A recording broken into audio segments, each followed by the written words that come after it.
How to change the field name and the placement. If you watched the previous video, you know that the name of the field is created when the field is created and then does not change.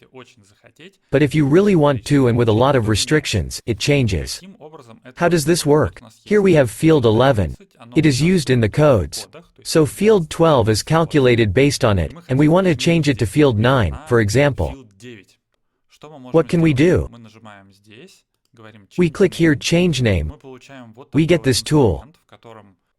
Here is the current table, the title of this field, its current name. We can set a new name. For example, we copy from here and paste there. That would be field 9. Here we see information that this field participates with its old name in the codes of other fields. For example, right there on field 12. This tool works very unclear. It doesn't see some ways to use the field in the code. But in the simplest version, like this, we can go directly from here to the code of the field in which it is used and change it. We change field 11 to field 9. Here we save it, the code has changed there. We can say that we have processed it. There can be several fields. We process them one by one. This checkbox is for you. Then we click on Change Name here. Pay attention to this warning plate. The point is that the value entered in the field, when you change the name, is not saved in all table types.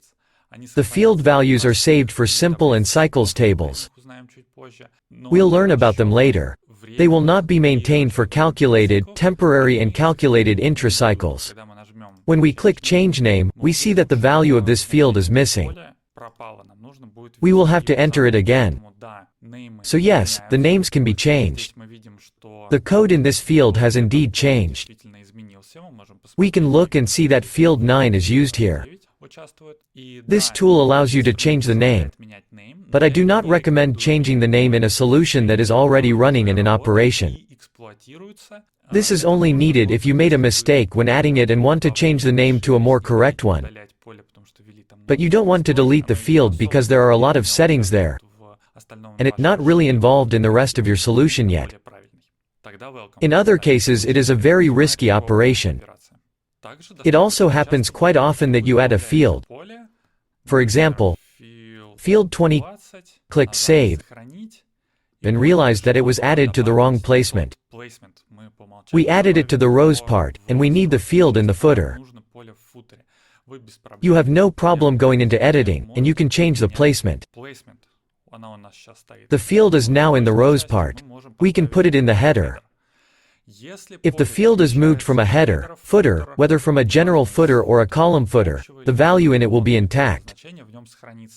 If a field is moved from the header or footer to the rows part or vice versa, from the rows part to the header or footer or to the parafilter, the value in it will not be retained.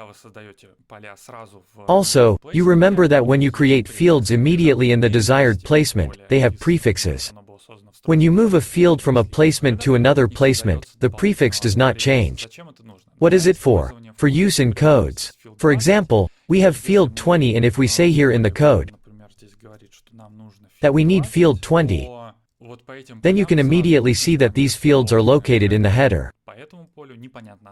This field is not clear, it really is located in the header, but originally it was in the rows part and it has the name as if it is located in the rows part. That is, prefixes are a helper, but they are not guaranteed. That's all for now. See you in the next video.